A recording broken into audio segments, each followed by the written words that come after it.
In this video, we will show you how to create a timeline using different informations and presenting them on a timeline.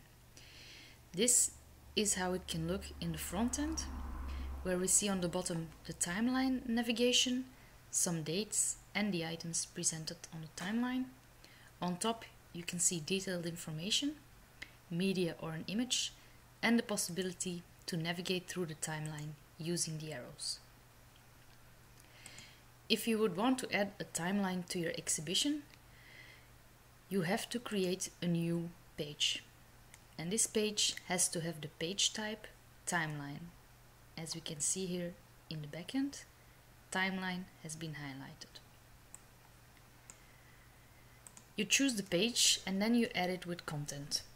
You give it a title, there can be some introductory text, and then we define the specific components of the timeline.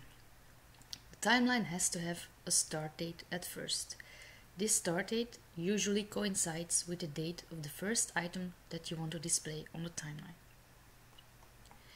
Then we start defining the timeline, and this can be done by adding several records.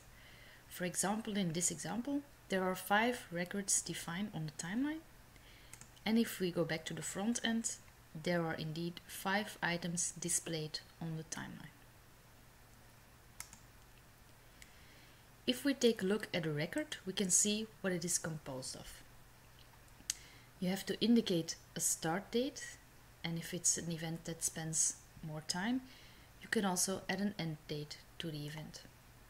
A headline is the title of the event, some text to tell a bit more about the event, external media, if available, media, this is an image from the media archive, and your media caption.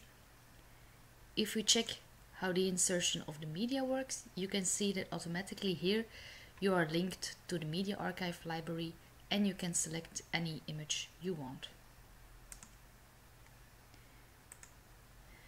In this way you can add various records below each other, and you can also change the way the records are listed here. Eventually, this will not make a big difference as they are displayed chronologically according to the date you have given them on the timeline.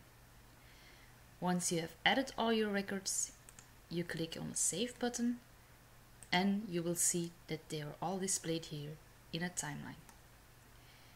If there would be a lot of text in your example, it might happen that on the side in the front end, a scroll bar appears as there is no text limitation to the text you can insert in your examples in the timeline.